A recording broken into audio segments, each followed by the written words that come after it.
منبر رسول پر رونق افروز باوقار معظم مکرم محتشم لائق صدیز و تکریم علماء اہل سنت محفل پاک میں تشریف فرما محترم بزرگوں، نوجوان ساتھیوں، عزیز بچوں،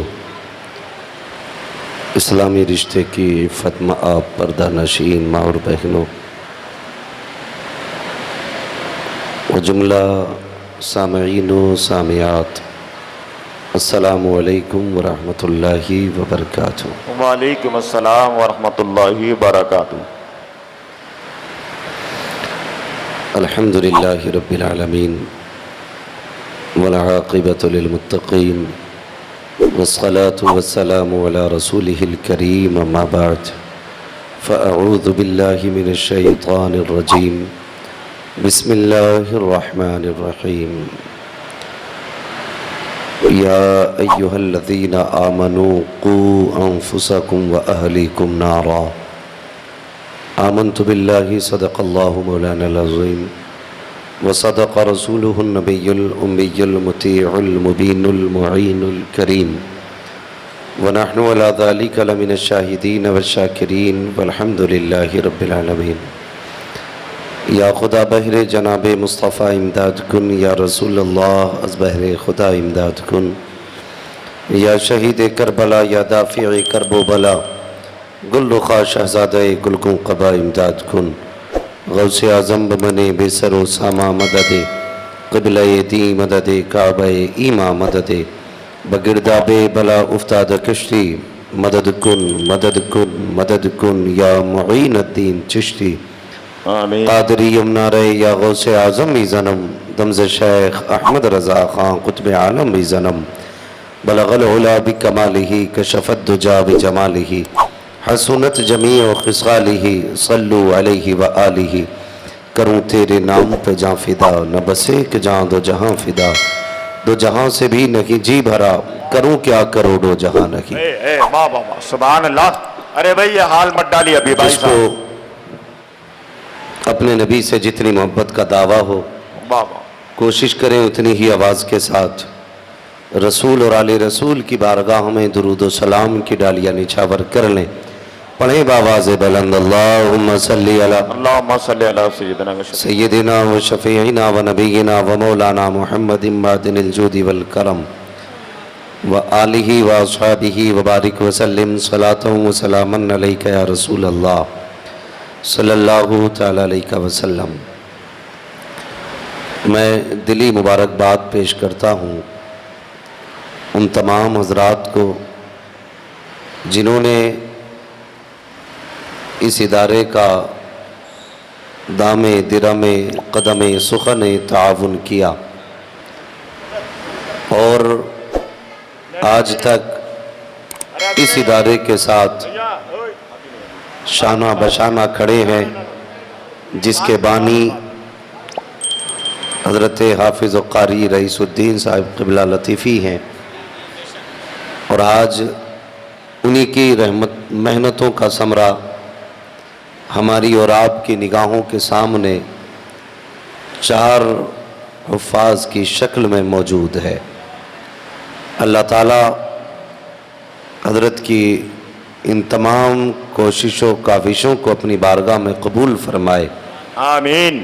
اور اس ادارے کے ذریعے ہر گھر میں اللہ تعالیٰ قرآن کے قاری پیدا فرمائے۔ عزیزان ملت اسلامیہ، جیسا کہ آپ کو حافظ و قاری رئیس الدین صاحب قبلہ لطیفی نے بتایا کہ بڑی محنتوں کے بعد پرمیشن میسر ہوئی، حضرت کی بھی کوششیں رہیں، لیکن جن کی محنتیں رنگ لائیں وہ ذات بھی بڑی مشہور ذات ہے آپ کے ہی، اس امروہہ کی سرزمین پر رہنے والے بھائی یاسر صاحب ایڈوکیٹ، جن کی نمایاں کوششیں رہیں اور ان کی کوششوں سے رب کے فضل سے یہ کام آسان ہوا۔ دعا ہے اللہ کریم اس ذکر خیر کے صدقے میں بھائی یاسر صاحب کے والدین مرحومین کی مغفرت فرمائے، اور ان کو جنت الفردوس میں مقام رفیع نصیب فرمائے۔ عزیزان ملت اسلامیہ، ہزاروں سال نرگس اپنی بے نوری پہ روتی ہے، بڑی مشکل سے ہوتا ہے چمن میں دیدہ ور پیدا۔ سبحان اللہ، سبحان ممبر شریف پر یہ علماء اہل سنت کی وہ مبارک جماعت بیٹھی ہوئی ہے جن میں سے اگر ایک بندہ دعا کر دے، باقی آمین کہہ دے تو بیڑا پار ہو جاتا ہے۔ لیکن افسوس صد افسوس، ہم نے اس جماعت کو صرف قرآن خوانی تک محدود رکھا۔ بہت غور سے میری بات سنیے گا، انداز بیاں میرا بہت شوق نہیں ہے، شاید کہ اتر جائے تیرے دل میں میری بات۔ بابا بے شک، ہم صحیح بات یہ ہے کہ نقیب اہل سنت ابھی بار بار اعلان کرتے ہیں کہ بھئی کہو سبحان اللہ، کہو الحمدللہ، تب جا کے مشکل سے ایک ہاتھ ہل پاتا ہے، اور وہ بھی آدھا ہی آتا ہے، وہ نیچے ہو جاتا ہے۔ ہم سچ پوچھوں، وہ اور ہوں گے جو تمہیں شیر دل کہتے ہوں گے، میں ڈنکے کی چوٹ پہ کہتا ہوں سب سے بزدل قوم کا نام اس دور میں مسلمان ہے، صحیح بات، خاص کر ہمارے ملک میں جی جی بالکل صحیح بات، سب سے بزدل قوم۔ اور یہ جو بزدل بنی ہے نا، یہ ماں کے پیٹ سے بزدل پیدا نہیں ہوئی، یہ تیجے کھا کھا کے بزدل ہو گئی، برا نہ مانیے گا، یہ کڑوی سچائی ہے۔ تیجے 40ویں کھا کھا کے بزدل ہو گئے، دل مردہ ہو گئے۔ ہم اپنی زمین کے لیے لڑ سکتے ہیں، اپنے دکان کے لیے کھڑے ہو جاتے ہیں، ایک 4 پیسے کے کھوکے کے لیے روڈوں پہ اتر آتے ہیں، لیکن ہم اگر نہیں اتر سکتے تو اللہ رسول کی عزت کے لیے ہم نہیں نکل سکتے۔ کڑوی سچائی ہے یہ۔ ابھی کوئی مر جائے ہم میں سے، صبح ہی دیکھنا، پارے والے بلاؤ، قرآن والے بلاؤ، تمہارے باپ کے نوکر ہیں؟ مجھے بتاؤ، ایک ملک کے اندر قرآن کو آگ لگائی جاتی ہے، باقی لوگ چین سے سوتے رہتے ہیں؟ کہ یہ تیری میری ذمہ داری نہیں بنتی ہے؟ اگر تم حافظ قرآن نہیں ہو، کم سے کم محافظ قرآن تو بن سکتے ہو۔ مجھے بتاؤ، اگر تمہارے سینوں میں قرآن نہیں ہے تو قرآن کی حفاظت کے لیے تو تم نکل سکتے تھے، لیکن مر گئے ہیں ہمارے ضمیر، مردہ ہو چکے ہیں ہمارے دل۔ یاد رکھنا، جن کے دل مردہ ہو جاتے ہیں انہیں اذانیں زندہ نہیں کرتی ہیں، یہ یاد رکھنا میری بات۔ جن قوموں کے دل مردہ ہو جاتے ہیں پھر وہ اذانوں سے زندہ نہیں ہوتے، بلکہ پھر وہ خون سے زندہ ہوتے، خون سے زندہ ہوتے۔ تم کب جاگو گے؟ جب قتل و غارت گری ہوگی، تب تمہاری آنکھیں کھلیں گی۔ جب تمہارے بیٹوں کو نیزوں پہ اچھالا جائے گا تب تم جاگو گے۔ ڈاکٹر اقبال نے بہت پہلے کہا تھا، یوں تو سید بھی ہو، مرزا بھی ہو، افغان بھی ہو، تم سبھی کچھ ہو، بتاؤ کہ مسلمان بھی ہو۔ ابھی تیجے کی دعوت آ جائے، پلیٹیں توڑ کے لڑ جاتے ہیں ہم لوگ۔ میت کی روٹی کی بات ہو، اوقات بھول جاتے ہیں اپنی۔ تم سے کس نے کہہ دیا تم جنتی ہو؟ جنت میں وہ جائے گا جس سے رب بھی راضی ہوگا، مصطفیٰ بھی راضی ہوں گے۔ بے شک، سبحان اللہ، سبحان اللہ، واہ، یہ بات یاد رکھنا، جنت میں صرف وہی جائے گا جس سے اللہ رسول راضی ہوں گے۔ آج ہم چند لوگ بیٹھے، اس امروہہ میں اتنی آبادی ہے مسلمانوں کی، مجھے بتایا جائے، ابھی ایک نمائش لگ جائے پیر رکھنے جگہ نہیں ہوتی ہے۔ صحیح بات ہے، بے شک، اس میں سر فہرست ہمارے بیٹے، ہماری بیٹیاں ہوتی ہیں۔ جلسوں میں آئیں گے بھی تو آدھوں کے سروں پہ ٹوپیاں نہیں ہوں گی، کچھ ننگے سر، کچھ رومال باندھ کے آئیں گے، لگتا ہی نہیں یہ مومن کا بچہ ہے، رومال بتاتا ہے یہ مومن کا نہیں کسی کافر کا بچہ ہے۔ ٹوپیاں ہم پہ نہیں ہیں، کیا تلاش کرو گے؟ ٹوپیاں مرد کا زیور ہے، دوپٹے بیٹیوں کا زیور ہے۔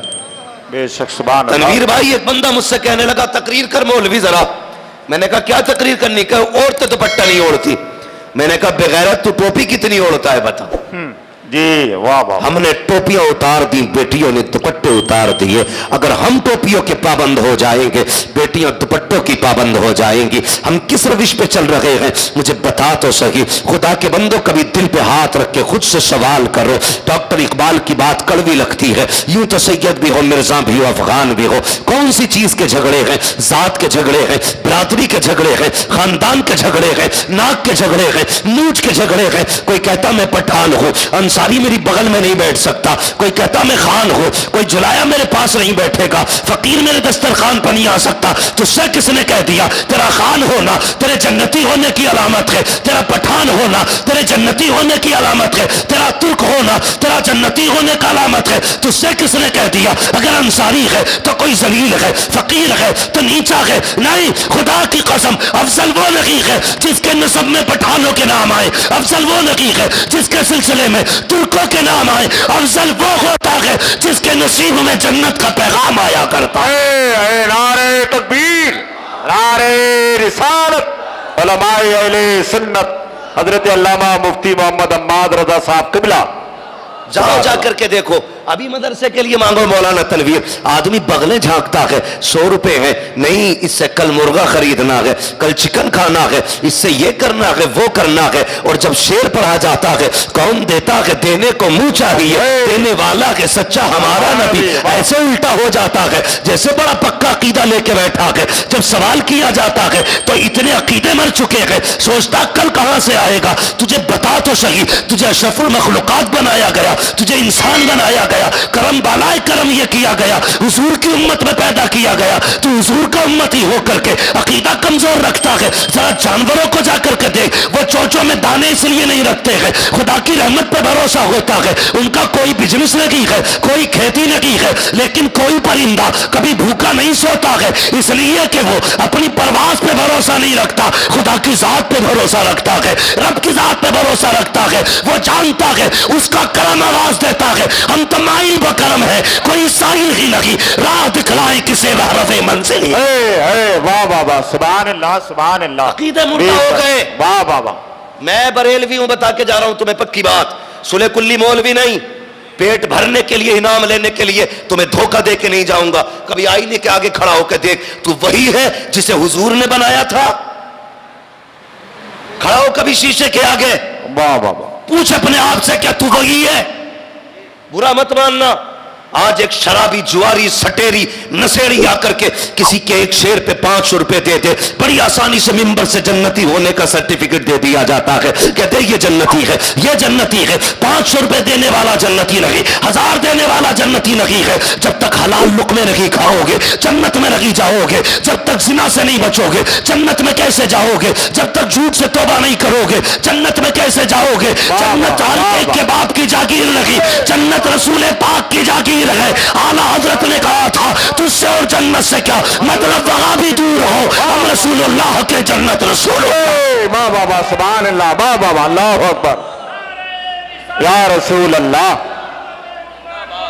زندہ باد، سبحان اللہ، اللہ اکبر، زندہ باد زندہ باد زندہ باد. ہم نے معیار بنا لیے، جسے چاہتے جنتی کر دیتے، جسے چاہتے دوزخی کر دیتے. ایسا لگتا ہے کہ ٹکٹ ہم کاٹ رہے ہیں. ہم کاٹنے جنت جن کا ابا کی ہے. اتنی سستی جنت. کسی بھی بھانگ پینے والے کو جنتی کہہ دیتے، کسی بھی پیاز کھانے والے کو جنتی کہہ دیتے. اگر جنت اتنی سستی ہوتی تو بلال کبھی کوڑے نہ کھاتا. چیلنج ہے میرا. بہت خوب. جنت اتنی سستی ہوتی نا تو زنیرہ کی آنکھیں نہ نکالی جاتی. جنت کتنی مہنگی ہے، پوچھ نبی کی زینب سے. جنت کتنی مشکل ہے، پوچھ نبی کی فاطمہ سے. حسینی ہونے کے دعوے سب کے ہیں، سب کا چیلنج ہے حسینی ہے، اور رہنا بھی چاہیے، اس سے انکار نہیں کرتا.